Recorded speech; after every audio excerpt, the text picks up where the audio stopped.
And we're recording. Good morning, everyone. I'm Dina Jensen. I'm the director of the Center for Nonprofit Leadership here at California Lutheran University. Today, I'm really very, very thrilled to be with you all for a topic that is often requested, that of measuring your mission, so evaluative work and really reflecting on, are we doing what we say we're doing, and is it leading to positive change in the ways that are aligned with our mission? It's my pleasure to introduce you to a friend and colleague, Jen Lobenhofer, in just a quick moment, but I'd like to cover some housekeeping. We are recording this session. It will be made available after today's webinar, maybe in a day or two. It usually takes a little bit of time to download. And Jen has very generously offered to share her slides. And so you'll be receiving a post-event email, likely from Jenny Lynn, in a day or two, with additional resources from today's session. I'm going to encourage you to either reach out to me privately or in the chat box with any questions you may have if you're having any difficulties with the technology this morning. But feel free also to post questions to Jen, and I'll keep an eye on the chat box and bring those to her attention. We're going to be administering a poll in just a quick moment, and then we'll also be breaking into breakout rooms a little bit later in the webinar. So you'll get lots of instructions on those transitions when they come. So let me just tell you. Let me also just mention, just in terms of planning, we do plan to take a couple of short breaks. 3 hours is a long time to sit looking at one screen. And Yep. Of course, we recognize and acknowledge we're all trying to multitask. So one, I invite you to do your best to set aside those other distractions. I'm trying to stop thinking about the minor, I think, hopefully, accident that I drove past this morning and caused a little bit of drama in my morning. So, think about what you're setting aside, and we'll support each other in that. But do know that we're going to take breaks probably each hour to go refill the coffee cup, whatever you might need to do, so the 3 hours doesn't feel such like a big chunk of your day. Fantastic. Thanks, Jen. So Jen is also on the advisory board for the Center for Nonprofit Leadership, and recently shared in a group meeting that she found the Center for Nonprofit Leadership to be a place of her professional home, which I hope you all feel as well. But she's been a consultant for organizations previously with her own consulting firm, and recently, in the last few years, with Envision Consulting Firm, which is a boutique consulting firm based in Pasadena, but with offices in the greater Los Angeles area, clients in Ventura County, and then also on the East Coast. So they offer facilitation, research, training for mission-oriented organizations. Jen actually specializes in measurement and in evaluative practices, largely in the economic and community development space. And she has over 20 years of successful experience in facilitating and teaching other nonprofit leaders how to do this incredible work. She has a master's in public policy from California Lutheran University, where she was faculty in our program. No, I don't. And previously ran a statewide professional development capacity building program for local government. So here's the real thing about her. She has her master's degree in city and regional planning from the University of North Carolina at Chapel Hill, which I believe is where your son is. So where my son is, and we're also playing UCLA this weekend. So okay, so I just tried to claim one of the smart people for Cal Lutheran, and so I'll have to back out of that one. But we'll say she was a very popular instructor here at Cal Lutheran, and continues to be a really important piece of our CNL family. So Jen, welcome back, welcome home also, and we're delighted to have you. And without further ado, I'm going to turn it over to you, and I'll keep an eye on the chat box. Thank you. Good morning, everyone. It's so wonderful to be with you. I'm delighted, thrilled, honored, humbled. Pick your adjective that so many of you are with us this morning. I know that program evaluation is a topic that can feel a little bit inaccessible, a little bit academic. Yay, John, Tar Heel. Okay. Follow Tar Heel. I thought I was going to get grief about the UCLA game this weekend. I was going to challenge everybody to just meet me at the bike racks after school and we'll work that out. But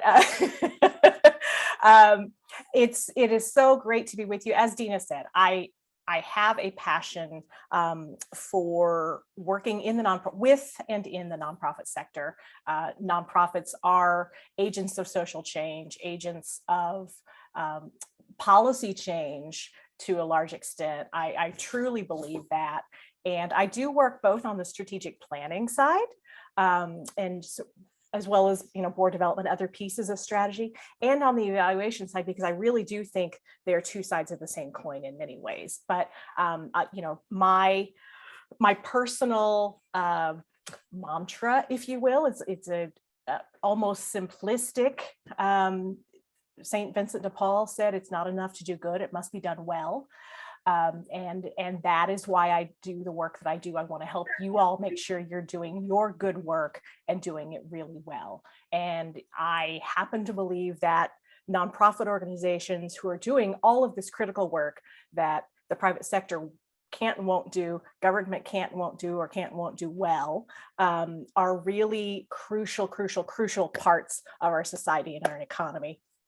And I think that nonprofits that are able to most effectively articulate and demonstrate the change that they create are those that are most likely to be sustainable and be able to teach others in the sector and replicate their work and scale their work effectively. So that's a little bit about my sort of personal philosophy and approach to this work.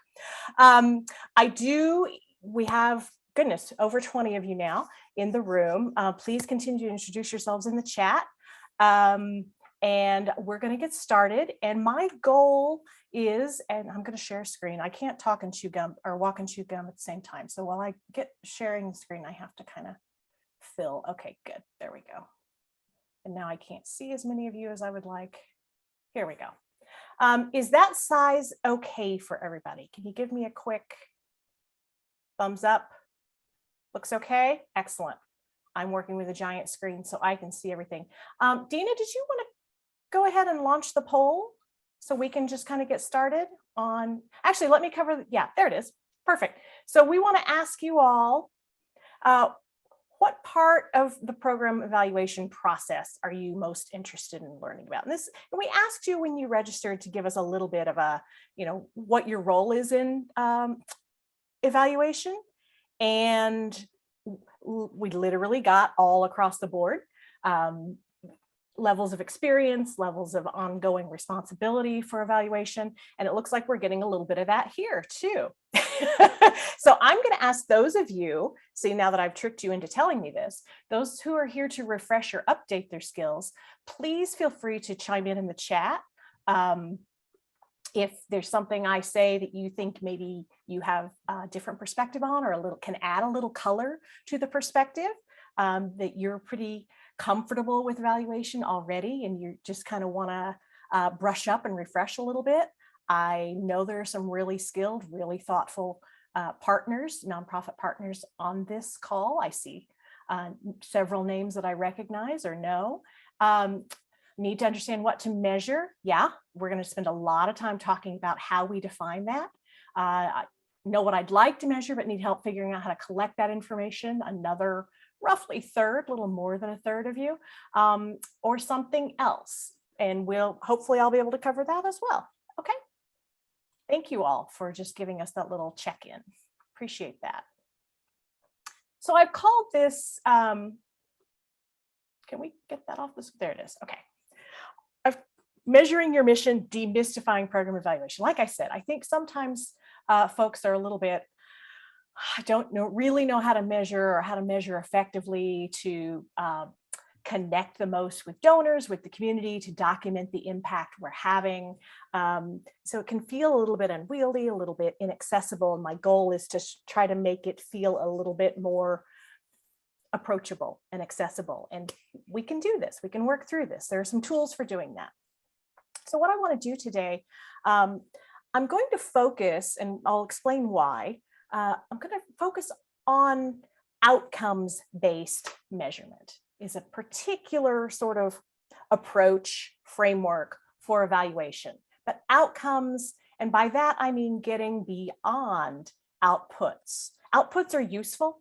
Sometimes outputs get sort of denigrated as well. Outputs are just being counting, or butts in seats, right? How many people are we serving? How many are showing up?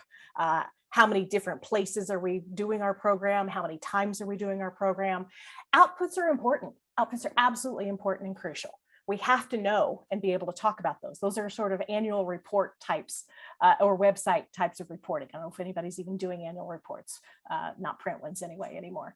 But I want to focus today on the outcomes piece, and we'll talk about what I mean by outcomes as the actual indicators of performance and overall success in moving the needle on whatever it is your area of service or programming is, and in making change in the lives of the folks that you serve.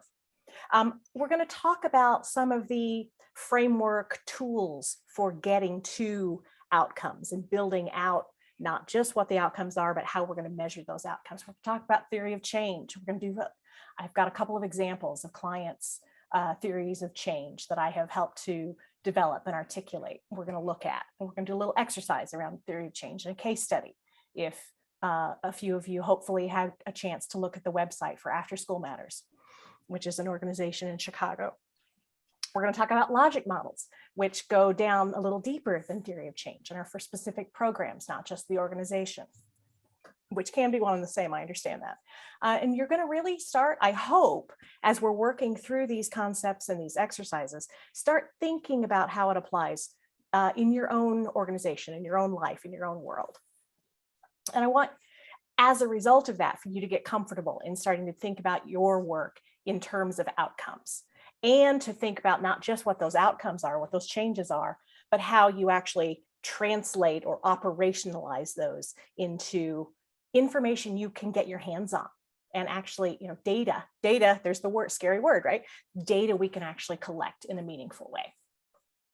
And so there's the poll we've already done. So like I said, my approach, my bias, my framework, if you will, is for outcomes-based evaluation, which is a specific sort of track type of program evaluation, which sometimes is also in slightly more academic circles called performance measurement. So we are measuring the extent to which your programs perform the way that you think they will and produce the results you think they will. We're focusing on changes brought about in or for or with the community you serve. Outcomes-based evaluation is not a one-time snapshot, right? You're not gonna, if we're talking, it can be, but if we're talking about outcomes-based evaluation, it's not the, hey, let's hire, or let's go to a Cal Lutheran MPPA class, as we sometimes do, and say, let's do a one-time evaluation of how our programs are doing. Outcomes-based evaluation is actually an ongoing, built into your operations sort of process. So it's carefully, systematically identifying, collecting, and analyzing information about the results of an organization's programs and activities in an ongoing and continual way.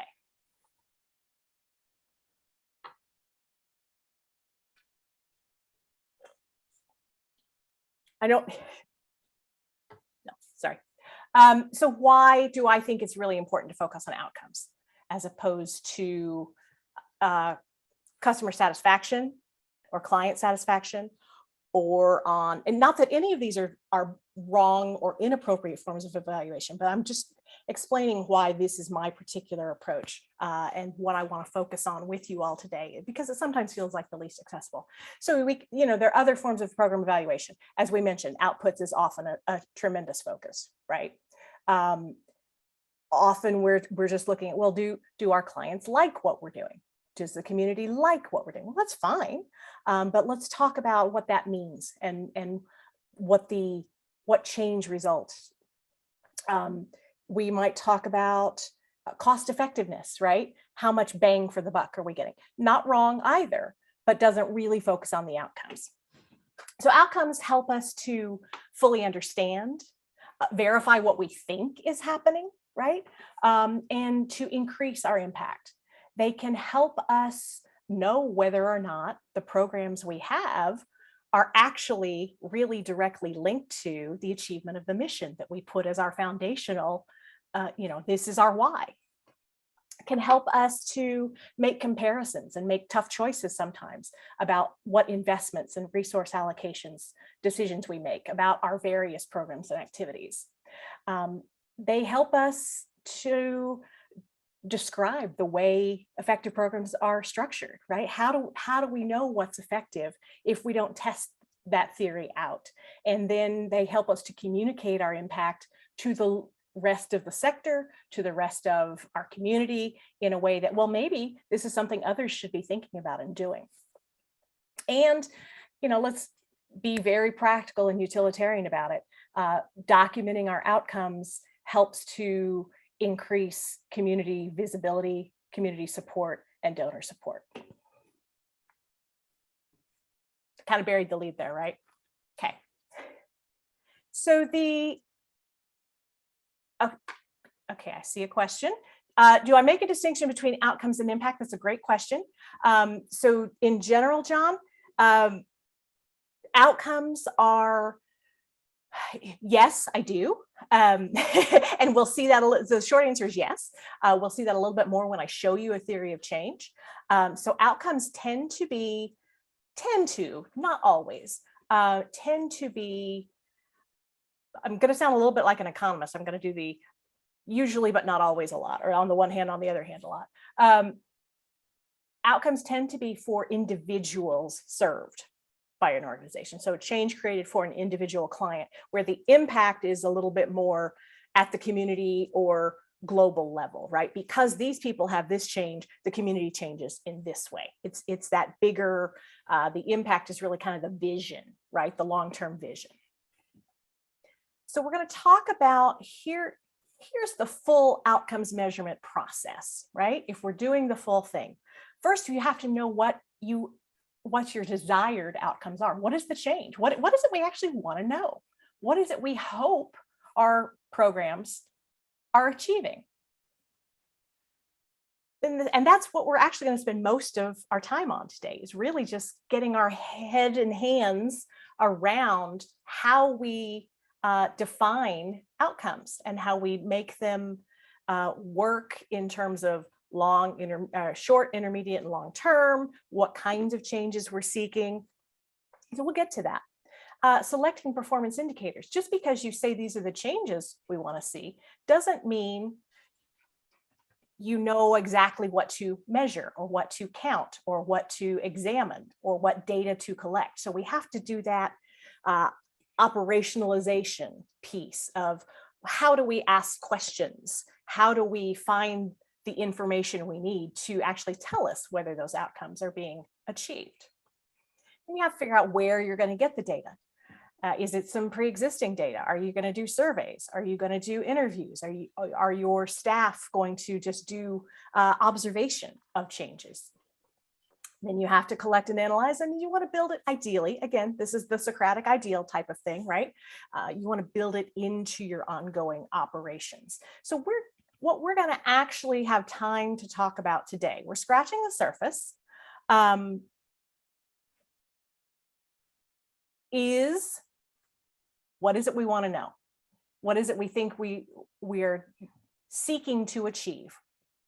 And then how are we going to know that? And I see another question in the chat. Is outputs the same thing as outcomes? It is not. Outputs, and I'm going to table that question, Erica, until we get into, you'll be able to see it more clearly when I talk about a logic model, and I can give examples. So I'm going to actually put a pause on that question. Okay, so desired outcomes. Things to ask yourself as you're thinking about what are our desired outcomes. Again, outcomes are the change in the population we serve, change in our clients, change in our community. In other words, some different ways to think about outcomes. What would successful fulfillment of our mission look like? If we're successful, what does that mean? How can we operationalize our vision, right? What's our vision statement? What's our desired ideal end state. If we do achieve our mission, what does that look like? How do we operationalize that in something we can observe, something we can know for sure it has happened? What changes, I've focused on this a lot already, what changes do we hope to cause, create, generate in the lives of our clients and the lives of those in our community? Let me just do a quick show of hands if you're able to get to the, I understand most of you are off camera for good reason. How many of your organizations I'm sure you all have a mission statement. I would certainly hope so as a nonprofit organization. How many of you also have a vision statement that lives on your website that you use in your, yeah, okay, good. Because for me, I think really backing up a little bit to an even higher level, developing a vision statement is perhaps a necessary precursor to doing outcomes-based evaluation work. Thank you all. I appreciate that. It looks like most of you do. So then, and the next step is then developing and making and articulating and making very explicit that theory of change that really connects this is what we do to that vision and how the arrows actually work, right? We do this to make this happen to ultimately result in this final impact, John. So how many of you, since we just asked about vision statement, how many of you have a theory of change?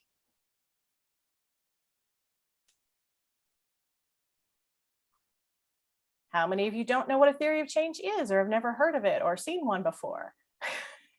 Good, that's fine, awesome. That's why we're here. So a theory of change is a narrative summary, usually, maybe a sentence, and also usually just to help all those of us who need a literal graphic depiction of something, a visual explanation of the links between your core activities, strategies, and the long-term outcomes and impact. So a theory of change, this is where the theory part comes from, it really articulates, makes explicit the underlying theory of how the organization intends and seeks to achieve its mission and vision. We're going to, on the very next slide, you're going to start seeing some examples of theory of change.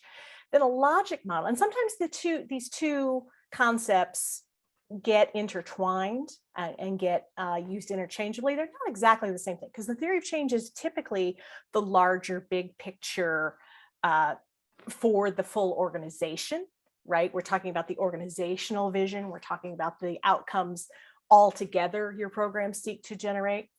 The logic model is also a graphical representation. It's a table, generally, just a bunch of columns, of the theory of change, but it usually is for a specific program. Now, again, I understand a lot of small organizations, your organization and your programs are indistinguishable. You have one program essentially, and that's fine too. But the logic model is where we dig in a little bit deeper and we think through what are our inputs, right? And again, we'll show you examples soon. What are our inputs? Resources, staff, equipment, whatever they might be. What are our activities, again, which is directly connected to the theory of change. What are our outputs? What are we actually putting out there, and how many number of people are we serving? It's very automatically quantitative. And then we move into the outcomes that result from those outputs. So we'll circle back to logic model. But right now I want to dig into theory of change. So here's a sample theory of change. I hope you all can see that relatively well. It's a little bit small. This is a client that I'm actually working with right now in Los Angeles, they provide education and housing support to foster youth and youth aging out of the foster system. So that happens to be a cause very near to my heart. for a few reasons. So we talked a lot with them, and we're actually building this out into an ongoing outcomes evaluation framework where they're going to be collecting data from the youth that they serve on a quarterly basis to document their impact. So you can see their strategies are they're utilizing what they call a social justice positive youth development approach. It is the framework that they're using. So of necessity, so they're larger. Let me back up. The single sentence that summarizes the narrative theory of change. United Friends of the Children utilizes a positive youth development framework in providing comprehensive educational and housing support services, which enable current and former foster youth to develop the skills and confidence to live successfully as independent, empowered community members. So that encapsulates this is what we do and why we do it, right? We do education and housing so that we result in this. The strategies, they provide positive youth development services that integrate a strong social justice and equity approach, forge lasting and trusting peer and adult relationships with youth. They're focused a lot on connection and relationships and social emotional well-being. They provide service-enriched housing. So housing they do a lot of group life skills kinds of activities. They have a garden. They do cooking classes and financial management classes within the housing, things like that. They prepare youth for post-secondary education and career opportunities. They have education mentors and counselors who take these kids on college tours and explore career pathways with them and things like that, and evaluate rigorously to enhance impact and ensure excellence in services. So they actually built evaluation and documentation with an eye to influencing the field of foster youth and transition age foster youth services and public policy in their last strategic plan. That's actually kind of where this comes from. So those are their key strategies. Their outcomes for the youth that they serve, once they leave our program and go out into the world, these are the things we hope and seek that they will have achieved. Sustained positive relationships with their peers and with adults, social and emotional well-being, ongoing educational persistence and attainment. Obviously, they have youth who enter their program at different ages. So the attainment either means high school graduation, pursuit of college graduation, or post-secondary graduation of some sort. Progress in career and employment, independent living and stable housing, and engagement in community issues. That's where the social justice positive youth development comes from. They seek to ensure that their youth connect with issues that they care about and make community contributions. So their impact, the broader, bigger picture impact, former foster youth, in general, a greater proportion of former foster youth, even if it's not the ones they serve, right, become stable, empowered adults with unlimited opportunities for economic, social, and civic contributions to the community. So this draws the arrows, right, connects from here's what we do, here's the change in those individual lives, and then here's the larger impact. So that's how we connect from this is what we do to that long-term vision.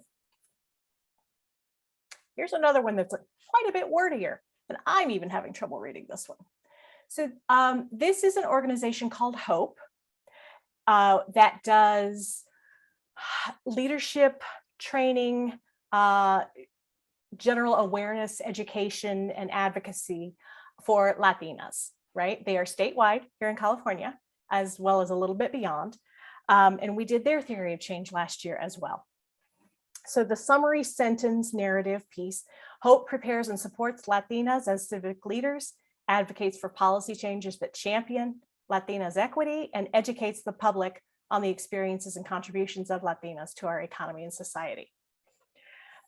They have 3 buckets, if you will, of programs, as I mentioned. So there's education, and by education, we really mean sort of general public awareness raising about Latinas' economic and leadership role in California society, pardon me. Leadership, those are really their core programs.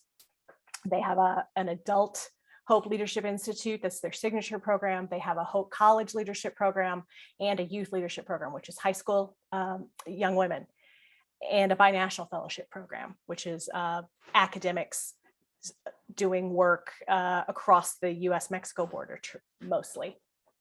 And advocacy, legislative advocacy. They seek to mobilize their network of alumni, which is a very powerful, potent network.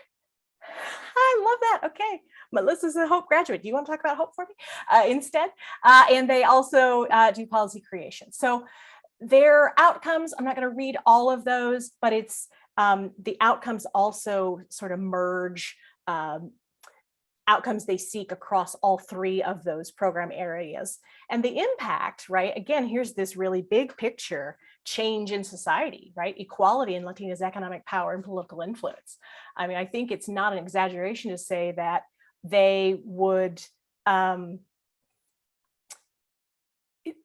they really actively seek to encourage their, and Melissa, you, you can verify this, to encourage their alumni to seek political office. That's actually really one of their key.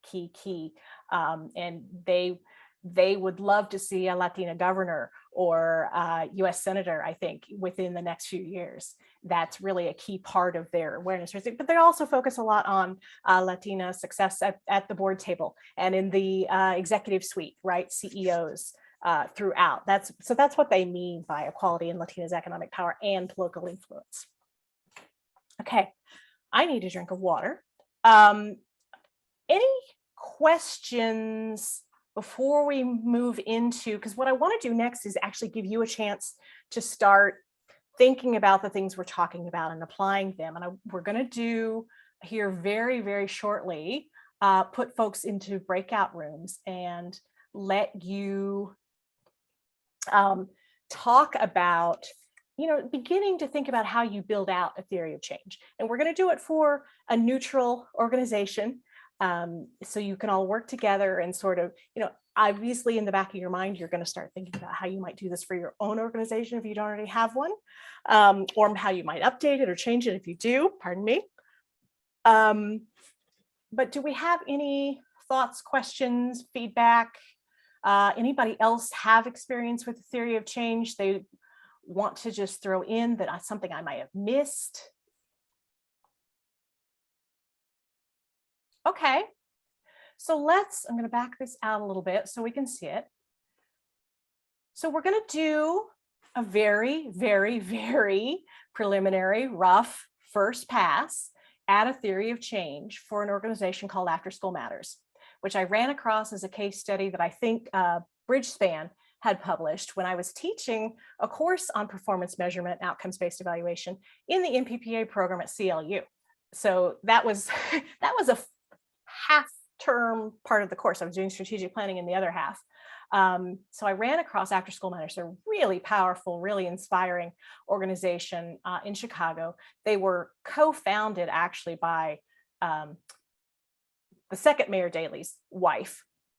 Maggie Daley was very influential in creating this organization in Chicago. So their vision, right? Got to start with a vision statement of this is the ideal future. After School Matters provides teens with opportunities to discover their potential and find their future. Their mission, and we can talk about whether their vision statement actually lives up to what I, as a consultant who helps organizations develop vision statements, really hits the marks, but that's a whole other conversation for another day. Mission: to provide Chicago public high school teens opportunities to explore and develop their talents while gaining critical skills for work, college, and beyond. And sort of their statement of impact, if you will, or summary of programmatic approach. After School Matters impacts Chicago public high school teens by offering innovative out of school time programming in the arts, science, sports, technology, and communications. Through more than 1,400 programs annually, teens are provided paid, hands-on, and project-based apprenticeship opportunities. That paid is really key. I think that's all we did. Okay, so basically out of school time means after school and summer, right? They've kind of condensed it to say out of school time. So what they have done is connect with professionals in the arts, science, sports, technology, and communications, and ask them to take on youth from public high school. And they targeted lower income neighborhoods. They targeted, when they started out, neighborhoods that had higher incidence of gang activity. This was the idea of, you know, getting kids off the streets, giving them something productive to do and connect to a future. So they have these apprenticeship programs after school and during the summer that are paid for teenagers in STEM and communications. Jen, we have a quick question in the chat box from Martita about whether or not the theory of action is a synonym for a theory of change. I'm going to be honest, I have not really run across theory of action. It sounds to me like it very likely could be, but I'm not really familiar.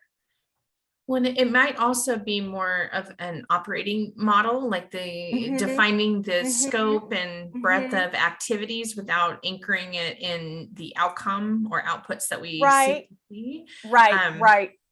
Yeah, I'll see if I can find a little bit more information, Martita. Yeah, that would be great, because that would help me too. Thank For you. sure. We have it at the Social Justice Fund. We have a theory of action. And I always thought it was the same thing as a theory of change, but maybe it's not. So yeah, I would appreciate help on that. And I would be delighted, if you don't mind, if you would share that with me, and I'd be happy to have an offline conversation about it, just to talk about it. Thank you, Jennifer. Thrilled, thank you so much. Thrilled to do that. Yeah, I have affection for, well, all of you, but but I've had conversations with the folks at Social Justice Fund as well, and terrific folks. I know them. Oh, wonderful. Thank you. Yeah. So what I'm going to ask you to do now, I'm going to show this slide so that you all can take a few notes to be prepared for going into your breakout rooms. We're just going to talk about After School Matters. And if you want to have their website pulled up, I think it's just afterschoolmatters.org. I believe I should have called that up and been able to put it in the chat. Right now, I think it's just afterschoolmatters.org. I will confirm that and put it into the chat once you're all in breakout rooms so you can see it. So just talk about, okay, what are their key activities or strategies? Thank you, Martita. It is afterschoolmatters.org. It's in the chat. Thank you so much. Yeah, and it was in the advance. Yeah, it was. Materials too. Yeah. Exactly. Yeah. So my hope is that maybe one or two folks in each of these groups have had a little chance to dig into After School Matters just a little bit deeper, but I think you can do it. So, you know, what are their key strategies? What are the outcomes you think, based on what you know about them? What are the changes they're seeking to create in these youth who are participating in and graduating from their programs? Because they've been around for, I think, 25 years at this point. So what is it? What's the change they're seeking to create? And then what's the larger impact in the community of Chicago or in these particular neighborhoods where they're working? What, you know, why? Why are they doing this? What does success look like at the end of the day? And how do they draw connections? How do they justify, right, or rationalize the particular activities that they're doing? How does it connect to the change they seek to create and the larger impact they seek to create? Any questions?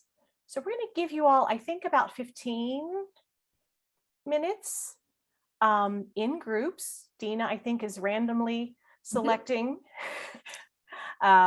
groups for you all to go into. Ready to go?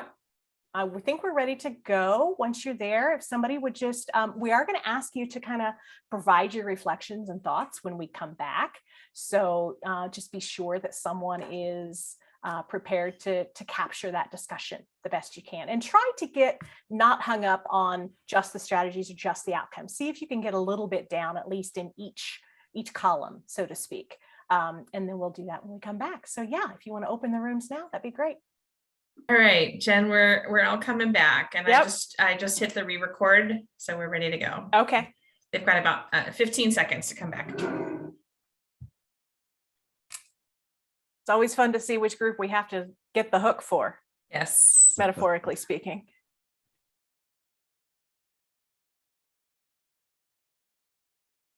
There's one group that's holding out till the last second. There we go. We're all back. Okay, that last group that held out to the very last second, was somebody in the middle of a sentence? Yeah, we were Always. deciding who was going to talk. Oh! Always. Facilitator confession. This is the moment when I really like Zoom. Especially during a strategic planning retreat, or a client retreat of some sort, because I can't get the groups to come back otherwise. So the metaphorical hook to make everybody come back by closing the breakout rooms is actually kind of a handy facilitator tool. Not going to lie to you. Okay, so I'm going to share again so you can see my screen, and I'm going to kind of capture some of the feedback that you all provide, although that also means I can't see everyone at once. Let me see, can I fix that? Hold on. There we go, that works. Okay, so I'm gonna say that the group that came back first, which I think was group 1, that had John and, no, that was group 2. I think you don't know which group you were. The group that had John and Nikki, as I recall, you guys were back right on the spot, and I'm going to ask you if you would just do a little bit of sharing of what you came up with. Nikki is our. Yeah, Nikki already waved at me. I see. Well, John gateway volunteered me, representative. so I didn't really have my choice. But anyway, we're happy to share. So in terms of on their website, they have this model that they follow, which I think just encapsulates really well their strategies at a high level: advocating, building, engaging, showcasing, and disseminating research.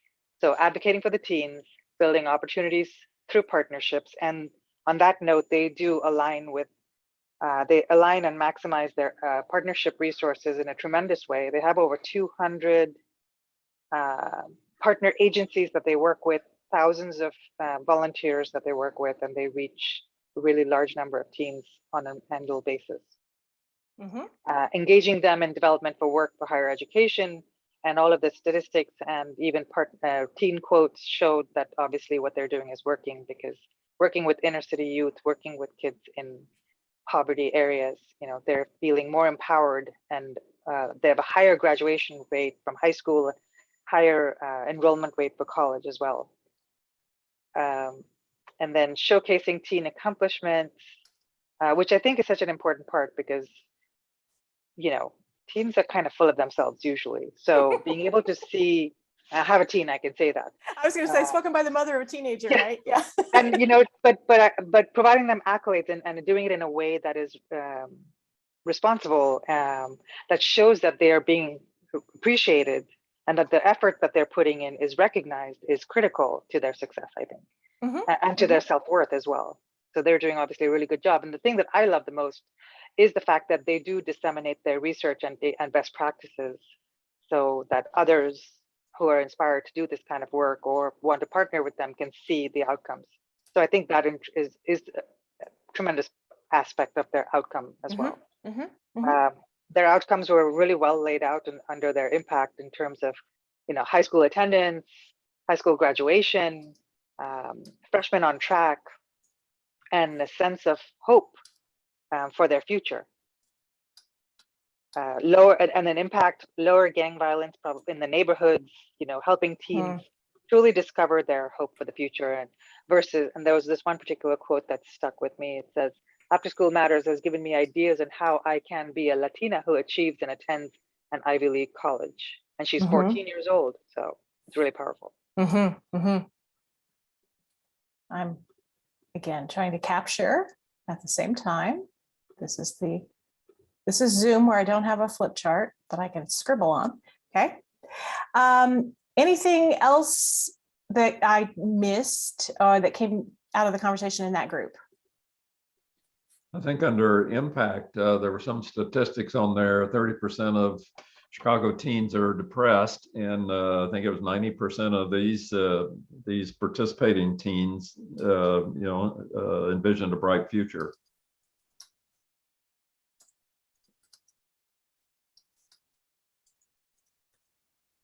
I'm paraphrasing. Another really great statistic is that 92% of their high school seniors graduated with while the statewide graduation rate for low-income students is 79.9%. Mm-hmm. Mm-hmm.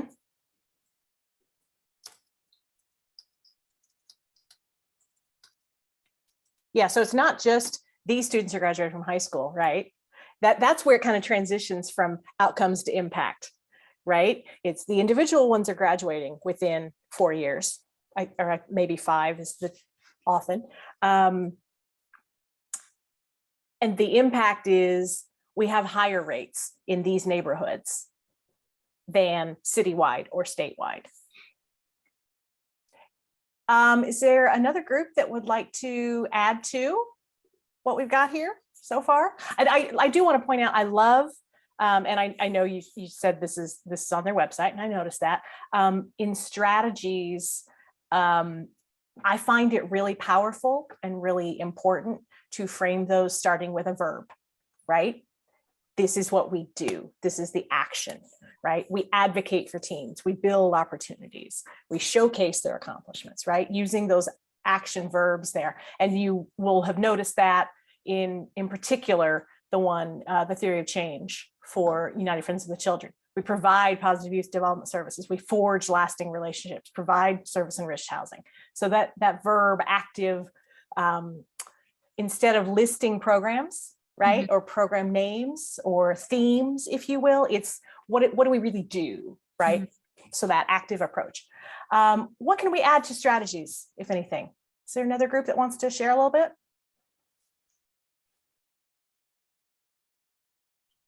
How about the group that had Martita and Caitlin?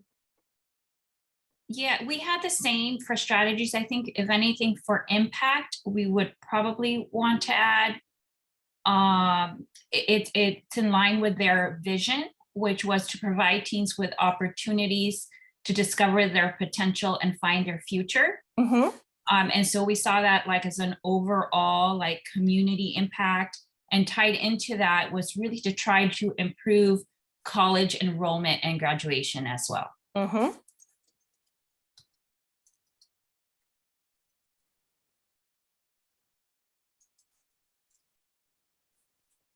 So is there such, you were saying impact. So where does that connect with the impact? What so else? The impact, the way that we were seeing it was, they were trying to provide teens with opportunities to discover their potential and find their future. Right. Have a more positive future. Right. Wouldn't that be more of an impact, like an overall? Well, what we're doing, right? So we're providing opportunities, because I think I think, right, what we're really getting at here is the action, the apprenticeships.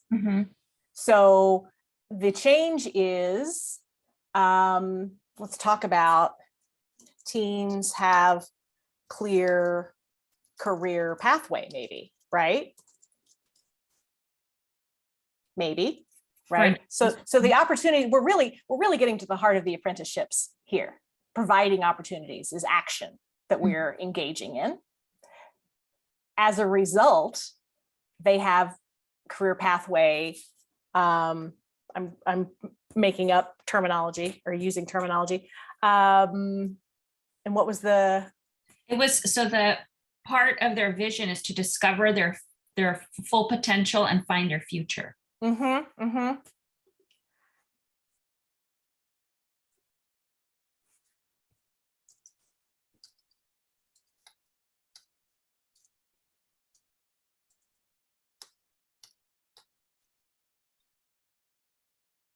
Okay. John. We touched on it in our group, and Jen popped in to help us with this. The impact of people having a career path in college graduation impacts the community in terms of home ownership and reduced crime, and the legacy effect of if they graduated from college, there's a higher chance that their kids are going to graduate from college. And just as those words come out of my mouth, I suppose we have to be careful nowadays to also consider non-college careers as being valuable. So, but access to different career opportunities, right, has that generational effect, right? I think is what you're getting at, and both at the neighborhood level, right? Higher employment rates, higher wage employment. I think those are right. How about the group that had Sue?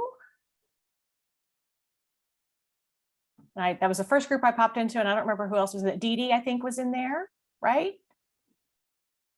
You all have anything you want to add to what we've already captured here? Stop. Whoops. Stop. I was just trying to reduce the font size a little. That's all I was trying to do. Well, one thing I was really impressed with was the research and evaluation strategy that results in sharing with their tremendous number of other partners, nonprofit partners in the community. Right. So I was really impressed with that. I don't know exactly what the impact is, but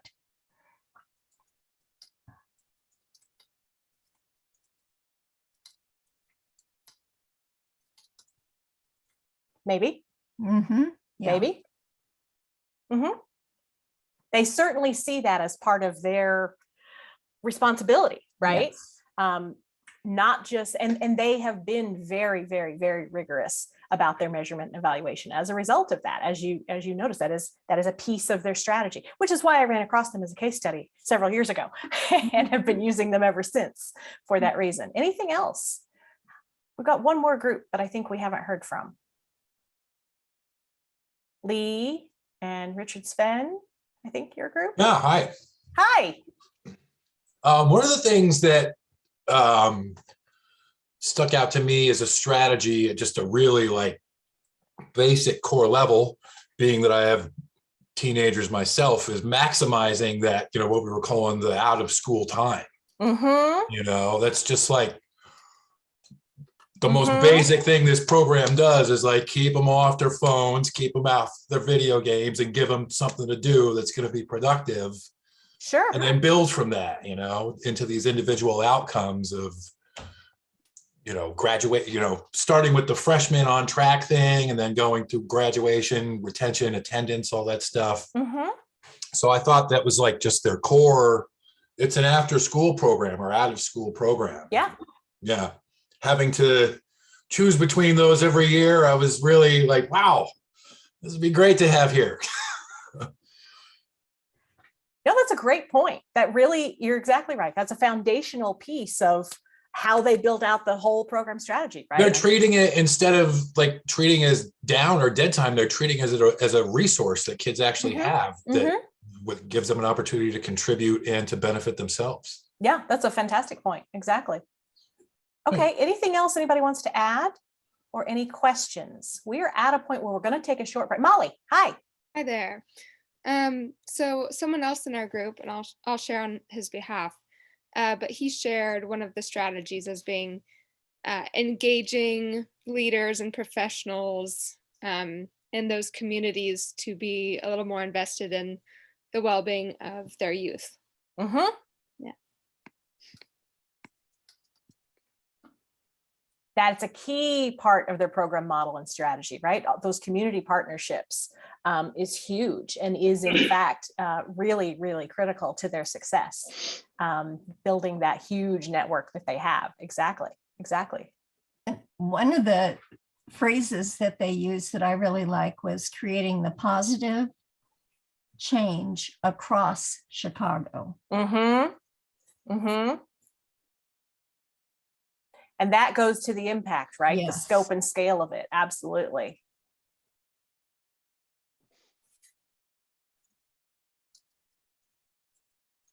It's a huge program. Yes, it is. It is. I think one of the impacts that I like the best is I see them creating these programs so that the teens see possibilities that they didn't know exist, that they can carry with them throughout the rest of their life. And I think we've kind of captured that. But yeah, so there's the sense of hope, expanded possibility. Yep. Maybe. And that carries over into the discovering their full potential, right? Right. Exactly. Yeah. I have a friend who runs an organization that does something a little bit similar to this on a much, much smaller scale of, if you can't see it, you can't be it. If you don't get exposure to the different kinds of careers and possibilities, then you have no idea that that's in the realm of possibility for you, for sure. Absolutely. You don't know what you don't know. Yeah, you got it. Yep. I think, so it's 10:18. We've been at this for a little over an hour. I'm going to suggest that we hit pause for about, let's call it 7 minutes. So we have a round number to come back. Go refill your coffee cup, take a bio break. Maybe not try to send an email because we might not get you back, but whatever you need to take care of. Let's take a break until 10:25. Thank you all. I was the one that was a little late. No, it's okay. I was watching a kettle boil. That makes it boil slower. Hi, everybody. Thank you for your return and engagement. So let's move on from theory of change and go to sort of the next level in the hierarchy, if you will. We're going to go to logic model. I've got to find the right slide. Okay, that's why. I'm going to share again. And you've actually seen this slide before, but I just want to remind you of the distinction between a theory of change and a logic model, because they are a little bit technical and jargony. So a logic model is, again, a graphical representation of the theory of change, but it actually digs down to a little more specific, detailed level, and is usually for an individual program as opposed to the organization as a whole. So it shows the linkages and how we connect. We actually back up a little bit to what are the resources the organization is investing in the program, to what are the activities, and we get a little bit deeper than the strategies we talked about in the theory of change. What are the outputs? So here we'll talk about outputs and outcomes, and when we show the examples here, and again, usually for individual programs. And I'm not making up these definitions, just to be clear. You may have noticed this before. So the W.K. Kellogg Foundation has invested a lot of resources and published a lot of materials and helpful guides around nonprofit evaluation. So they are kind of a go-to source for, they're one of many go-to sources for that. So I'm using their definitions of theory of change and logic model. So here's what a basic logic model looks like. Again, this is from the Kellogg folks. So the resources, what we mean is, what do you need to be able to actually produce your program, right?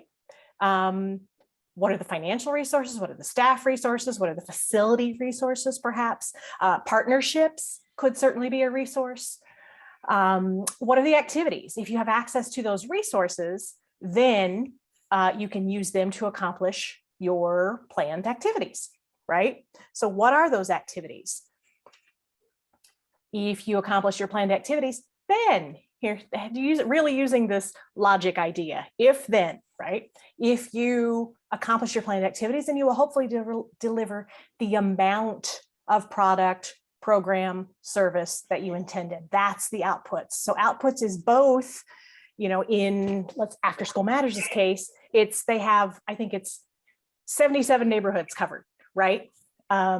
Through X number of partnerships and X number of youth. And we'll see that in a couple of slides. So those are the outputs. Those are the things you can literally enumerate: number of both sites, free concerts provided, concerts in the park, let's say if you're a community arts organization, the number of those, right? And the attendance. Then we get to the level of outcomes. If you accomplish your planned activities to the extent you intended, Then how do your participants benefit? Again, this is what we just talked about in terms of sort of those larger term outcomes, long-term large outcomes in a theory of change. But here, as you'll see on the next slide, I believe it is, outcomes in a logic model are often actually 3 separate columns of short, intermediate, and long-term. If you have a program that works with clients over a period of time and not just a single interaction, then you want to actually track that progress through different phases of outcomes to those ultimate changes. And then you have the impact. If the benefits to participants are achieved, then certain changes in organizations, communities, or systems might be expected to occur. We've talked about that a little bit already, right? We talked about that in terms of defining impact in the theory of change. So let's look at a sample completed logic model. And this one again is small. This is not one that I developed, because the ones that I have done with clients recently, one, I don't feel comfortable sharing. They're a little bit detailed in terms of program model. And 2, they don't fit on a slide. Because logic models can get pretty, well, you saw their theories of change and how wordy they already kind of were. So sometimes logic models can get a little unwieldy and tough. So this is a sample one that I actually used from Kellogg. So under resources and inputs, they put funding, staff. And so this is a logic model for, I believe it's a home ownership, a minority, African-American specifically, home ownership program, countywide. And I'm not sure where it is. It's very, very sample, very sort of generic.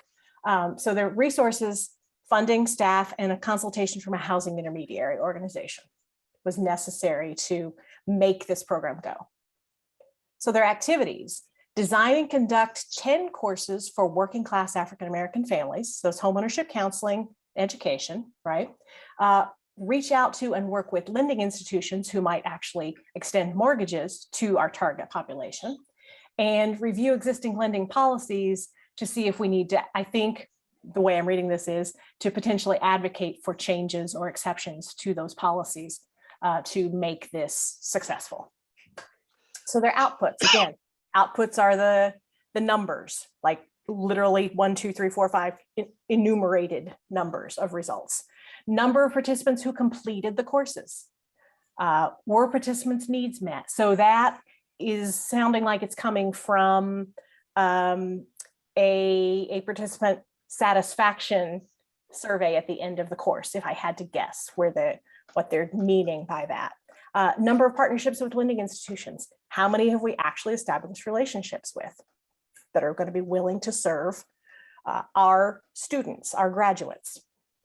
So then we talk about, they don't do short-term outcomes because sometimes short-term outcomes and outputs can get a little bit fuzzy. And we'll talk about that again. I'll go walk through what we mean by short, intermediate, and long-term and other ways to think about that.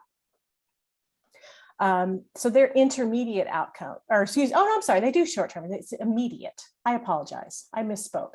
Their immediate outcomes, which we would say short-term, right? As soon as they, just simply by finishing this course, simply by attending at the end, let's say you take a test or take a survey.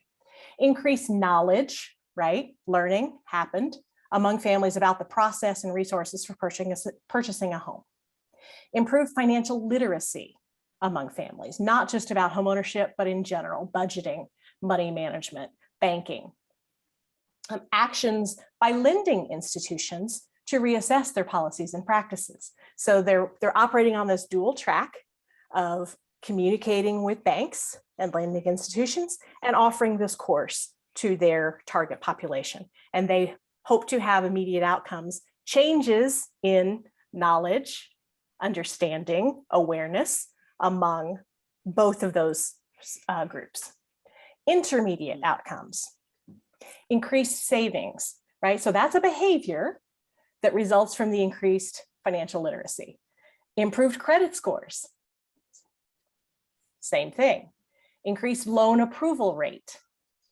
So that's actually a change they seek to create among the financial institutions who they're pushing to maybe reevaluate their policies.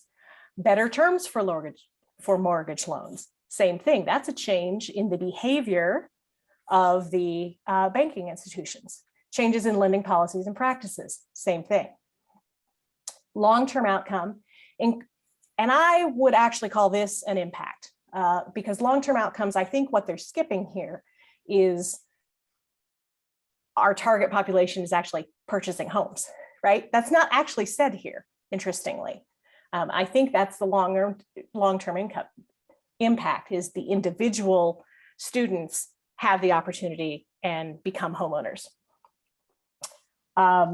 So what they're calling long-term outcome, I'm actually going to call impact, increase in the overall percentage of homeownership among working class African Americans in the county. So that is a very condensed sample completed logic model. So let's talk about I was kind of calling these out a little bit as we walked through that. But when you're thinking about outcomes, it is useful, not necessary, and of course, again, there are exceptions to this rule, but in general, broadly speaking, it's helpful to think about different types or levels, if you will, of the outcomes you seek to create. So we're just redefining outcomes here at the top. We certainly hope they're positive changes, right? The changes for people the organization serves with its programs. Those are the outcomes, again. So we generally think of outcomes as falling into sort of 3 buckets. And these generally, often, a lot of the time, see how I'm hedging? Align with the period of time, right? So short-term outcomes are most likely to be, and by short-term, we generally mean immediate upon whatever the engagement or intervention or service is, right? Short-term outcomes are most likely to be changes in learning or knowledge in some way, right? We become aware of something, we learn something, we change our attitude about something, right? Intermediate outcomes, most often we are looking for changes in either skills, the way we apply skills, or we're looking at changes in behavior, right? After school matters, improves academic performance and improves attendance, right? Those are those intermediate term. And depending on the length of your engagement with clients, that determines what you think of as short, intermediate, and long term. But intermediate term, 3 to 6 months post beginning this engagement, could be longer. But it's a demonstration of a change in behavior, actions, habits. So again, back to this one, the intermediate were increased savings in the bank account, improved credit scores. Those didn't happen immediately upon graduation from the class, but over the next period of 3 to 6 to maybe 12 months. Okay. And then the ultimate sort of long-term change in status or condition.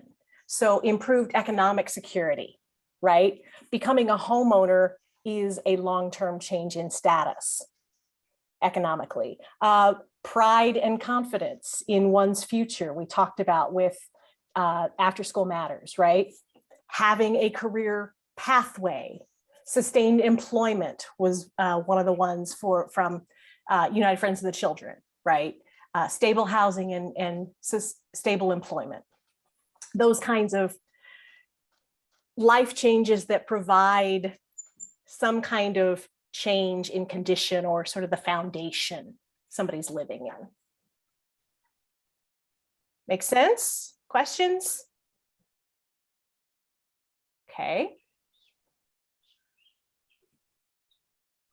So let's go back to After School Matters and think about how we might build out and break out. Thanks for the thumbs up, Richard Sven. I appreciate that. It's really hard to look at a bunch of black boxes, and I understand why you're all doing it, but it's really hard. So let's talk more, dive in deeper to After School Matters and talk about how they do what they do and the steps along the pathway, along the participant journey, as I've sometimes had clients talk about their theory of change, right? What's the participant journey look like? So how do we get to that long-term impact and even long-term outcomes that we defined in the theory of change? What are the benchmarks along the way? So the short and intermediate term outcomes. So back to After School Matters. A little bit more about their program model, which a lot of you, I could tell, were helping your group if they hadn't had time to look at the website, or you've been looking at the website while in your groups. So designing and delivering high quality, hands-on, project-based apprenticeship programs in a variety of content areas, including arts and communication and leadership, sports, and STEM. Engaging skilled professionals. You all talked about that as a key part of their strategy. You're absolutely right. Engaging skilled professionals as instructors who support teens' growth and development in a really intentional and meaningful way. Aligning and maximizing the resources of an extensive network of public-private partnerships. We talked about that too. And again, they had a little bit of an advantage going in to make sure that these citywide agencies and organizations paid attention to them, because Maggie Bailey was one of their founders. It was kind of her project, including Chicago Public Schools, the Park District, the Public Library, and hundreds of community organizations throughout the city. Focusing on continuous quality improvement. You all called these all out as key parts of their strategy and program model. So we know that part, okay? So what else do we know? They have a $30 million annual operating budget. This is what's really impressive about that 30 million. 95% of their revenue comes from charitable grants and contributions. In my world, if an organization has $30 million in annual revenue, it usually means they have government contracts of some sort. So 95% is charitable grants and contributions. That includes obviously big foundation grants. They have 2,500 employees. Their programs are offered in all 77 Chicago neighborhood areas at 400 neighborhood sites in schools, parks, community centers, libraries, and community organizations, as well as their own buildings. They have 3 of their own buildings. And they served 24,000 unique Chicago youth in 2021. They actually really, the pandemic increased their participation rates dramatically. They were ready and able to pivot virtually, I think, pretty effectively. So let's pretend we're developing a logic model, not pretend, let's develop a logic model for After School Matters. So again, we start with the inputs. What do we need to have in order to produce this product that we're generating? 2,500 staff, $30 million in revenue, their community partnerships, their skilled professional instructors. Anything I'm missing there? What else? Any thoughts? Did it cover most of it, I think, in a very cursory way?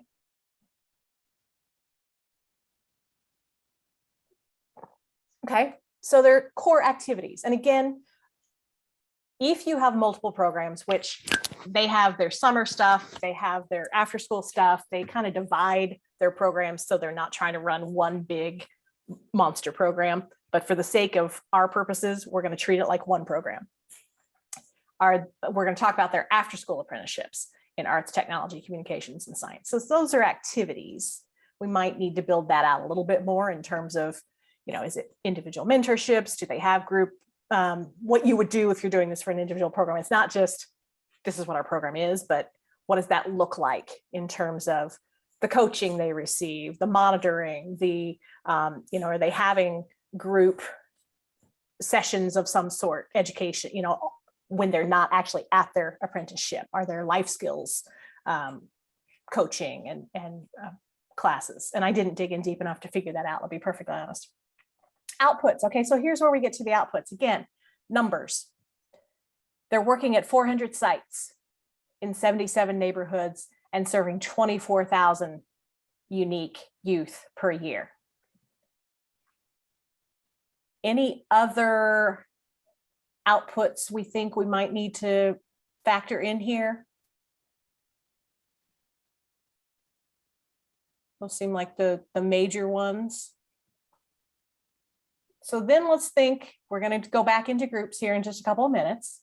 So we want to start thinking about short-term outcomes. So what happens, what changes happen literally while they're still in the apprenticeship program or immediately upon graduation from the apprenticeship program? What changes happen within 6 months to a year? And what are we looking for? Again, this is kind of key back to what we talked about in the theory of change. What are those changes on the individual participant, student, teen, that are the long-term, that set them up for that life, different life than they might have had otherwise? So I'm going to ask you, we're going to go back into those groups. I feel like there was something else I wanted to circle back and show you, but no. So specify what those design, again, we know a little bit about what those long-term outcomes are. You're going to go back to your same group. So you've got that, and you've got the compiled. I can even put this in the chat as you go into your, I'm losing my slides there. We've got these outcomes, right? Improved attendance, graduation, sense of hope, in college enrollment, graduation, clear career pathway. Those are kind of the general long-term outcomes we're talking about. But how do we get there? What's the roadmap? What's the pathway that has to happen prior to those for each individual person to get there? So try to think of 2 or 3 of each level of outcome. And again, with short-term, where we're talking about skills, awareness, knowledge. Intermediate, maybe we're focusing in on, these are down here, behavior, right? And long-term is that changing condition, right? They have a college degree and a clear career pathway, perhaps, those sorts of things. So maybe 2 or 3 for each. And we're going to fill in these 3 columns of the logic model, and then talk about the actual data indicators. Okay, Sadina, you're ready to go? Ready? Welcome back. So let's talk. What was the hardest level of outcomes to think about? Or was it kind of was it hard? Was it pretty easy? I'm going to say intermediate. Intermediate was the toughest? Okay, why is that? Oh, geez, I knew you were going to ask. No, because it was really easy to see, you know, the short term, like getting them off the street, as we talked about, getting them engaged, getting them, I think we had, like, you know, off screens, off phones. And then the long term, of course, you know, the high school graduation, the investment in a future, visioning, you know, some type of future, whether it is education or a skilled, you know, artisanal work or something like that. But yeah, the middle ground was where we were trying to figure stuff out. A little more stuck. Okay. Anybody feel differently? Anybody say, oh, the intermediate was the easiest stuff? I didn't think any of them were particularly hard. We were in the same group, so it's just interesting to have it. So, I just noticed at the end that my column was you're blank. wrong. I had stuff in the short and the long, and I didn't have anything in the intermediate, and I think I got sidetracked. So you already rattled off some short term. Why did your group, actually you guys went first last time, didn't you? I'm going to change my mind. I'm going to say, let's have the group that had Caitlin, Erica, Justine, and Martita tell us just your short term outcomes for now.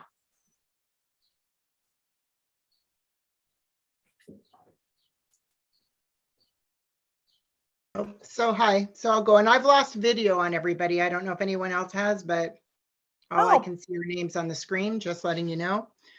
But in the short term, I think I'm just going to say how we looked at it, or we were discussing it in a way, was sort of at the core point of what the organizations,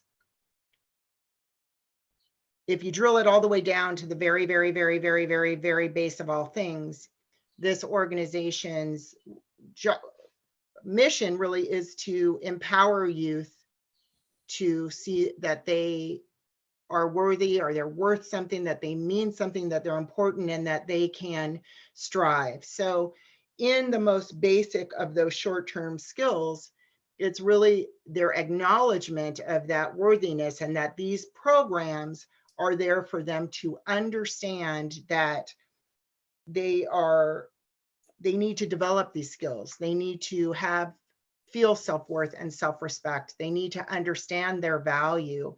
And in that short term of having that aha moment is what leads them to be able to go into the intermediate and the more long-term goals. But first, they have to have this feeling of self-efficacy. And so at the base of a short-term goal, it's, finding their value and dignity and worth, which is the aha moment or the catalyst that can allow them for future achievement. Great. So that's interesting, because it sounds like you did take a very specific angle on it that is different than some almost tactical outcomes that Lee, you were articulating about the kids are occupied in a productive way, right? I do want to just say full disclosure. This is what my organization does. It works with youth exactly similarly, but within schools, to get down to the base core level of feeling of value and self-worth. That then leads you to be able to do other things within your community, and then makes you a better community member and a better community of the world member. So I just want to say in all disclosure that that was the lens of which I was looking at it and brought the discussion. Let me be really clear. I'm not suggesting there's a right or wrong. I'm saying thinking broadly is actually a really good thing, because the more possible measures you have, the more you're going to have the opportunity to think about different dimensions of your outcomes and impact. And the easier it might be to find the ones that are more easily quantifiable, which is kind of that next leap we're going to have to make, is how do you know that? How do you figure that out? How do you taste, touch, see, feel, hear that reality, right? So I like that. Okay, so let's go with a different group. Did somebody else have any different short-term outcomes?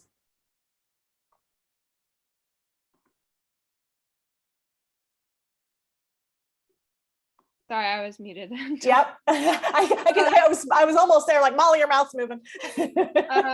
So, I mean, I guess not for all of them, but it looked like some of them were paid opportunities. And so Sure. No, they all are. I think they're focused on that commitment. Okay. So depending on when they actually get paid, income generation would There's follow. income. Yeah. For sure.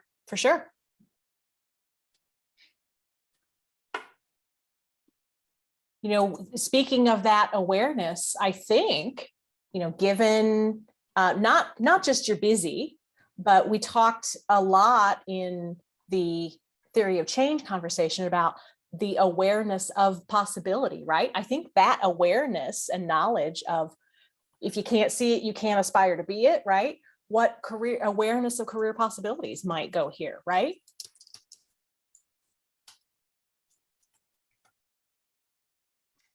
I also thought that retention, signing up again and again and again for more opportunities. Sure.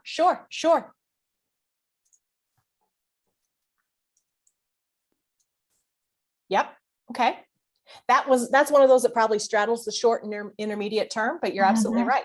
You're absolutely right. If they're still in the middle of one apprenticeship and already in the summertime and say, you know what, I want to keep doing this in the fall, or vice versa. Sure. Absolutely. That's also one of those that's, yeah, we're going to call that an outcome, not an output. Yeah. I think that's right. Anything else on short term? Okay, let's move to that challenging, or maybe not, intermediate term. Is there a group that has a particular list of those? I hate the list. How about, Wow, we heard from every group that time, just in that little conversation. So how about Molly and Bobby and Richard Sven's group? I'm just going to pick on you. I'll speak to that a little bit. In our group, we talked about that being the period where a real sense of like hope and inspiration is coming from. And then also, I think that within that period, there may be an initial interest, and they may think that they really want to pursue a certain career, but then within those first however many months, they may begin to decide that actually isn't exactly what they want to do. And so it's kind of a process of self-discovery, and they generate more opinions about who they are and what they're doing in the world. Okay. What else might happen in this? Sue, yeah. Following on from, I can't remember our first participant there. Following on from that, looking at the skills and behaviors, being able to communicate verbally, being able to collaborate, problem solve, those kinds of skills and behavior development in the intermediate. Okay. One of the other things that we picked up on was this sense of pride of place, because a lot of the spaces that they have are specifically for the teens, and they talked about like this, this sense of belonging. Sure. That they had, empowerment, and then just sort of on track to graduate was another. There you go. Yeah. Yeah. I think that's those academic indicators really come into play here, right? It's nice to talk about the social, emotional, and confidence outcomes, but the reality is they're trying to keep kids in school, right? This is where we hope the grades are improving. This is where we hope the attendance and engagement in school and education is improving as a result, right? And also higher levels of kids than going into colleges as well. Right, right. Or at least interest in an exploration of college, right? College applications and enrollment. Absolutely. Absolutely. Anything else?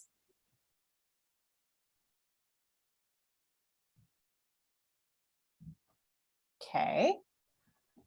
How about long-term? As you worked through this, I mean, we talked about long-term outcomes when we talked about the theory of change, but did anything else sort of, oh, you know what, we didn't think about that part. So the outcomes we had, the long-term we already had, and maybe you all didn't really do much with this for that reason. We talked about, high school, so high school graduation, right? Depending on when they enter the program, high school graduation could actually be a long-term. We talked about sense of hope for their future, expanded possibility, which we've gotten at, improved college enrollment and graduation, and clear career pathways. Maybe we even want to talk about employment or stable employment or career-related employment, right? We don't want to limit, we want to be clear that this is a directionality, right? Intentional directionality. Anything, so those were the things we talked about when we did the theory of change. Is there anything else that we might be missing that is, maybe a necessary precursor for the impact we seek to create? Sue. One of the things I glommed onto as someone who raises money for the library is the alumni network, fostering this sense of belonging and partnering, and continuing on as donors and philanthropic partners after leaving out of the program. We also talked about mental health. Improved, just as sort of like a long-term thing, and also just more productive and engaged members of society and their community. Yep. Yes.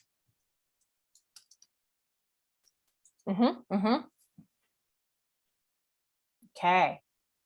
Anything else? These are great. And I will send you all, I will clean this up, and the version of the slides you all get will have these notes that I've captured from this conversation, so that you can kind of have it as a, oh, yeah, we thought about that. Terrific. So now we get to figure out, how do we measure these things? How do we actually find out whether kids recognize their own worth and self-efficacy? How do we know whether they're actually occupied productively? That's one thing. I like your positive spin and phrasing on that, Lee, of the, hey, we're keeping them busy, because the reality is a big part of this, the reason this organization began its programming, they were targeting neighborhoods in Chicago with a lot of gang activity. So we're not talking about outcomes of they're not in gangs, right? It's true. Those are intermediate to long-term outcomes, right? And then impact is reduced gang violence in these neighborhoods. That was really a big part of the impetus here originally. So let's move on to, before we move on, let's put a pin in that. Any questions or other reflections? Okay. Let's go to performance indicators, right? Every level we dig down to, we're getting a little bit more jargony and academic-ish, quasi-academic-ish sounding. And Martita's grinning at that because that's her whole thing. And a couple of others of you as well, I know. And I try to ride that balance and make the applied and accessible to those of us really boots on the ground working in the nonprofit space. But unfortunately, figuring out that how are we going to know what it is we want to know is really a crucial translational step in this whole process. So I call it the heart of the outcomes measurement process. I'm not sure if that's true, because defining the outcomes is really, really important too. But defining the outcomes is really a little more fun because it's really inspirational and it helps to create, kind of like creating a vision statement, it helps to create in alignment and unity around our purpose. Figuring out how we're actually going to measure stuff gets a little trickier, a little more quantitatively focused.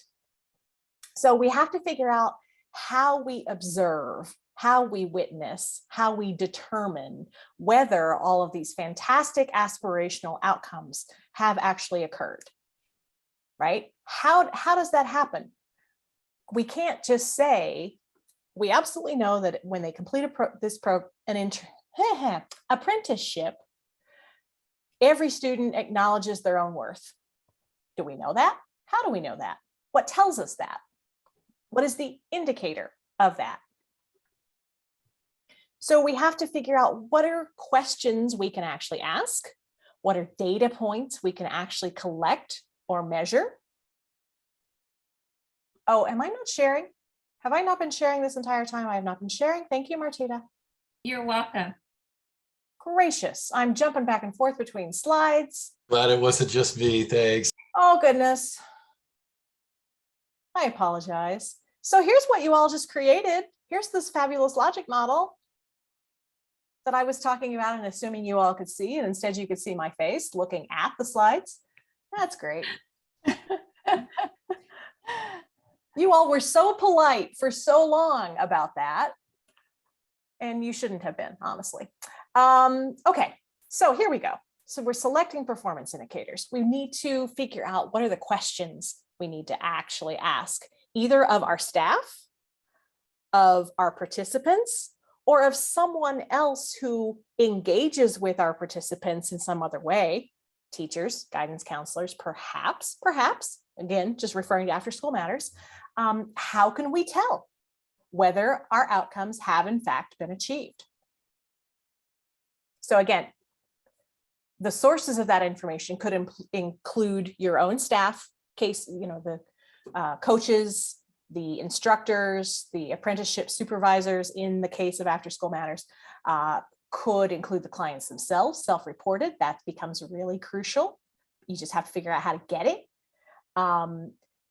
Program documentation, just as you observe clients working their way through your service, or external data. And that in particular, again, comes from, if in After School Matters case, they may have the ability to track attendance data and grades because of their partnership with the school district, right? If you're expecting outcomes that happen in other arenas of that client's life. Who else interacts with them and can help you know that? So you want to have at least one indicator for every outcome. Sometimes you want to kind of create a set of 3 or 4 indicators. So you essentially have an index, because how do you measure and track, again, things like, yeah, I know that there's benefit to this program for me. You can ask that, but are there other observable indicators you can get at that might kind of come together to create a validation of that? How do you track verbal communication skills and collaboration? Is there one way to do that? Or are there a couple of different things you could compile together and integrate as a clear indicator of the achievement of that intermediate term outcome? What changes, what actual literal observable changes, to let our friend Jenny Lynn in, would we observe? Would we actually see? Would we hear? Would we read about our clients that means they've made progress toward each individual outcome? And think as much as we possibly can in terms of numbers. And that might be percentages, it might be, actually this comes more into play in terms of impact. So graduation rates, or, their attendance improved by, they used to be at school an average of 75% of the learning days. Now they're at school 92% of the learning days, something like that, right? So you actually have some kind of metric around which to draw conclusions about that outcome. I'm not going to get too deep into questions of reliability and validity in this case, because we're starting to run out of time. And I do want to put you back into your groups again one last time to do that. And then you want to think about, hang on a second. Yes.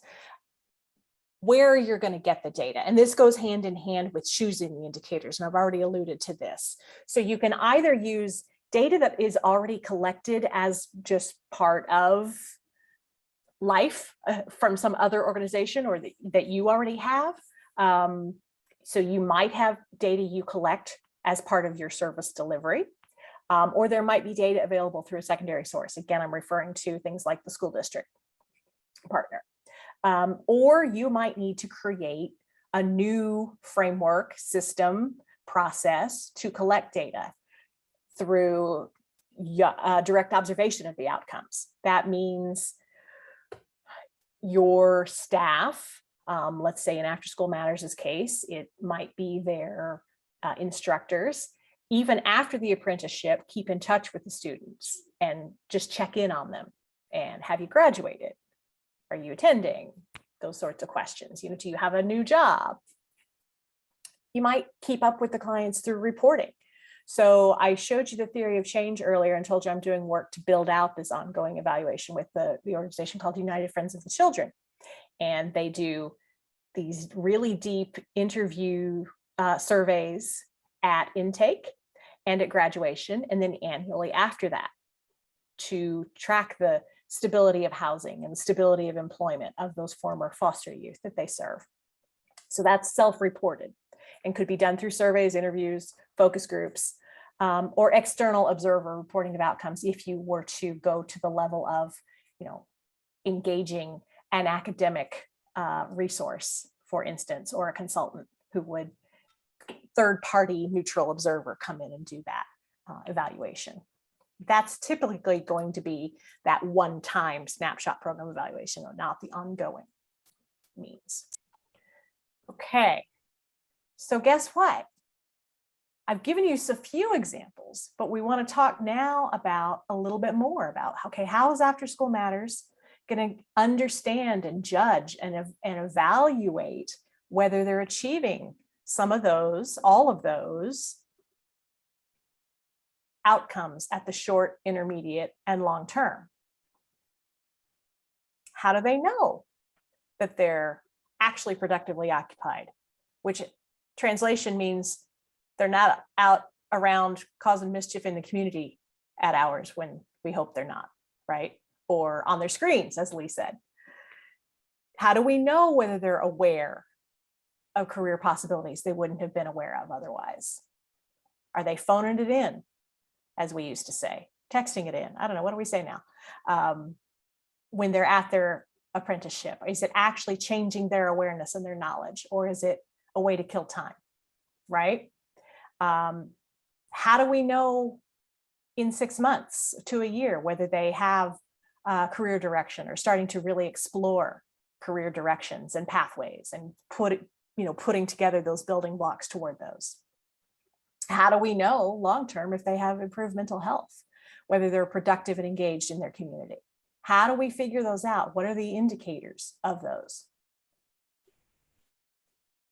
So here is what an outcomes measurement, I love tables. I'm a very linear thinker, right?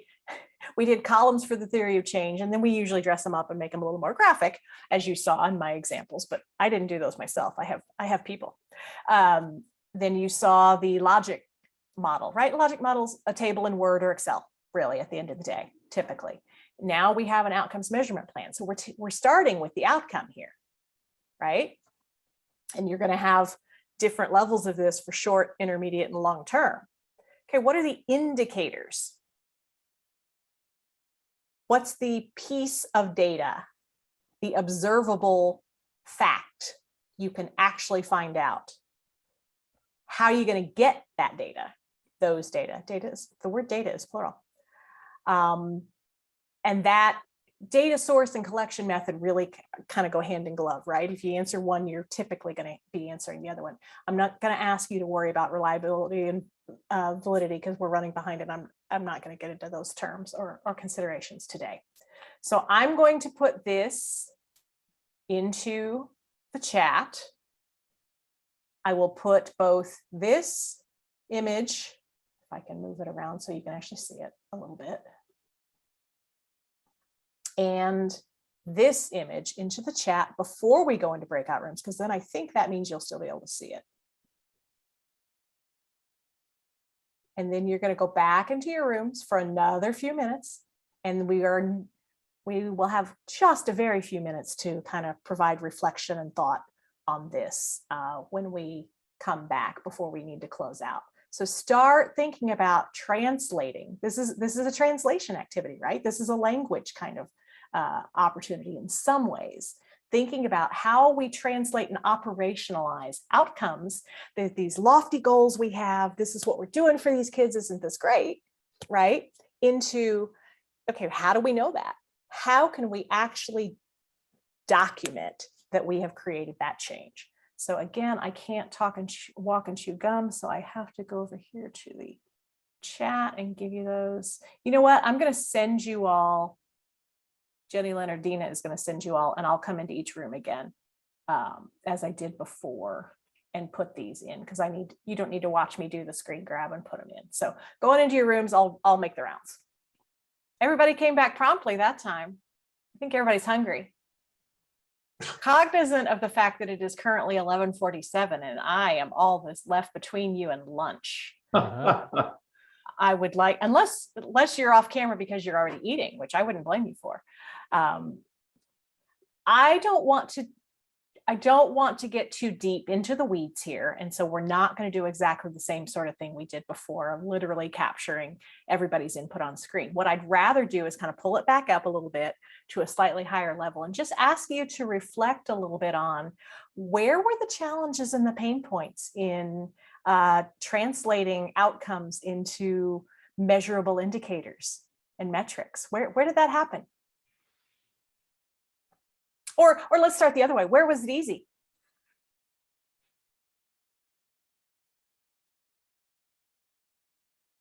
I think it was easy where you already have some existing databases. So in this school scenario, if you got school dropouts, I mean, you got a lot of data there.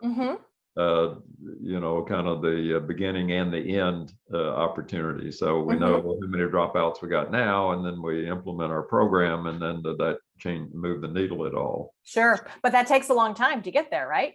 Sure. So how do we think about that academic attrition versus retention along the way, right? We talked about improving education and graduation rates. How do we get at that for the individuals? What Well, were yeah. the, yeah. I went way micro view instead of the 35,000 foot. I started looking into that city span software that they were using. Oh, okay. Yeah, we were talking, it seems like almost kind of like a Salesforce or something. We're tracking, the students. And yeah, over that continuum, where they have, like I said, again, the freshmen, right, beginning with them, they go before they're freshmen, their 8th grade test scores. So it looks like they have a really robust data tool to get all that. But you have to program the tool, right? They had to tell the tool what the indicators were. So you actually found their actual indicators is what you're telling me, right? You found that, yeah. They put it right on their webpage, which is, made it kind of easy for us. And then I also like the way they had it compared too with national rates. And I was wondering how they got those. Yeah. So how do they get at, so do they track some of those, let's call them more touchy-feely outcomes that we're talking about in terms of confidence and self-efficacy and mental health? Are they tracking those kinds of outcomes? And if so, what are they using? At the same time, it seems like they're using that thing I mentioned earlier, the youth program quality assessment tool. But what are the measures they're including in that? How are they answering the question? Right. There's the rub, right? Right. What else did you all run into? Was it short-term outcomes were pretty easy? Because hey, they're a captive audience right now, right? We can ask them anything we want to ask them at intake and at graduation from the apprenticeship. That typically is where you can craft questions and ask them, right? So a lot of that's probably going to be self-reported. But when we get into the intermediate and longer term, how do we translate those into measurability? Anybody tackle that? A little bit in our group. Yeah, go Molly. So, I mean, one of the ones that we focused on was how to measure pride of place and belonging. Because that seems so important to me. But I mean, if you're not going to ask it directly in a survey, then sometimes it's a lot more telling to gather that information through other ways. And so we got a little bit creative and came up with the idea of like a career fair where each of the different programs had a table set up and the kids would have to show up to represent their program and so the other kids who may potentially be interested, and then you would be able to measure how excited and how many kids wanted to be there and represent their program. But that's going to require a lot more planning and just a lot more resource intense. Absolutely. Yeah. So referring again to United Friends of the Children that I shared their theory of change with you earlier, because in some ways they're a little bit similar to After School Matters. And they're dealing with at-risk youth in the high school period. They do have a lot of tracking of to your point about the pride of place. Are you engaged in any way with a community organization outside of this? Are you engaged in community issues and leadership, right? So they're tracking other kinds of participation and engagement in those ways. So maybe that's the kind of thing you could think about, right?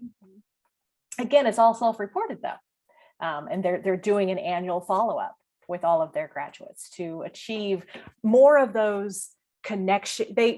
Positive Youth Development focuses on the 6 C's for their outcomes: connection, caring, contribution, competence, confidence, and one more. I can't name them off the top of my head. So they're the connection and contribution. Connection is relationships. Competence is the skills and academic prowess and progress, those sorts of things. So they're always trying to find ways to quantify and operationalize those. And that's where this part becomes a little bit more difficult, right? And a little bit more technical, if you will, to build that out.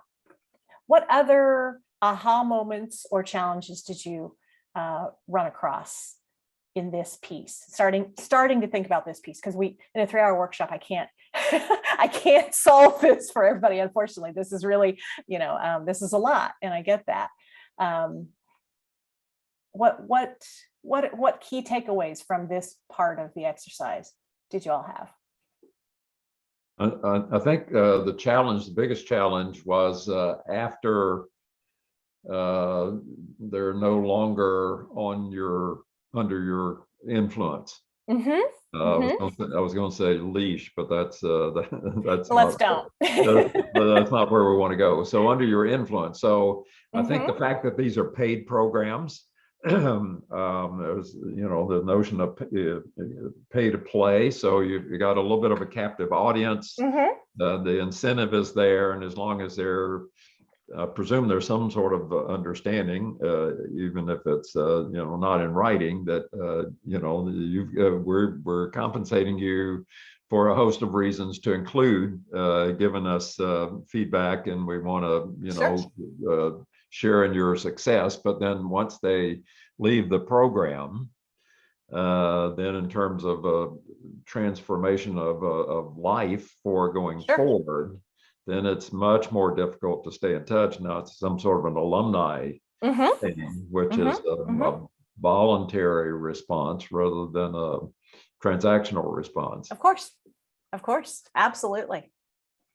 Which is why it is one of the reasons it is really crucial to be very thoughtful and also very efficient with the indicators you choose. Because if you do a follow-up survey, let's say that's 5 questions that you get a QR code on your phone kind of thing, right? Or you put it on the website, whatever it is, that it's very accessible and but that you can then extrapolate into helping answer these questions, but make it as efficient as possible is really, really, that's the $60,000 question. How do we do that, right?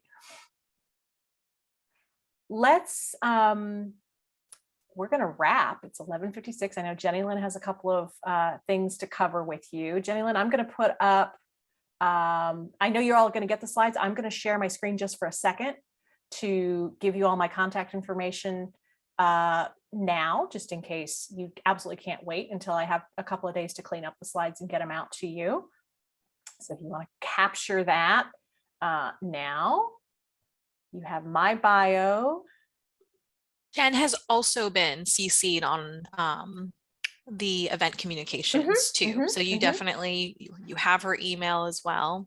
And also, you don't have to remember how to spell my last name. It's just Jennifer at Envision Nonprofit. You don't have to worry about the Lobenhofer part. And then Jenny Lynn, you wanted to mention. Yes. So Grant Writing Basics. This is a workshop coming up that is backed by very popular demand. We actually put this out just a couple months ago, and it was completely full. We had a wait list, so we were quick to turn it around and do another one. So please join us. It's on April 7th at 9 a.m. via Zoom. And I have taken this. I have actually taken this workshop, and Katie Deutschman is an absolute rock star. I aspire to be Katie Deutschman when I grow up. So get in line, Jen. And then also, so speaking of program evaluation, y'all, I am going to also put in the chat a link to a deeper dive survey of evaluating this program that you've just experienced today. And what you'll also see when you close your Zoom, or when I close it all for you, you'll see a survey that's 2 very simple questions. And we really encourage you, if you don't feel like taking a deeper dive into your experience today, please, please, please fill out just those 2 questions at the end of this survey. So I just really want to just welcome you all to share your gratitude for Jen today. Thank you, Jen, for sharing your expertise these past 3 hours. I hopped on like just maybe 10 minutes ago and already got messages saying, oh my gosh, this was so helpful. So thank you, Jen, for spending your morning with us, sharing your expertise. Totally my pleasure. And Great to be thank with you you all. It's really wonderful. I didn't get to welcome you this morning, but it's really cool to be shepherding you to lunch now and saying hello and goodbye. Especially there are a lot of faces that I haven't seen in a little bit. Hi, Justine and Susan specifically. Hey, miss you. But with that, I'm just gonna shepherd you to lunch and thank you for being here with us today. Thank you, Jennifer. Thanks. Thanks very much. Thanks, Bye-bye. Thanks to all of you. Bye, everyone. Thank you.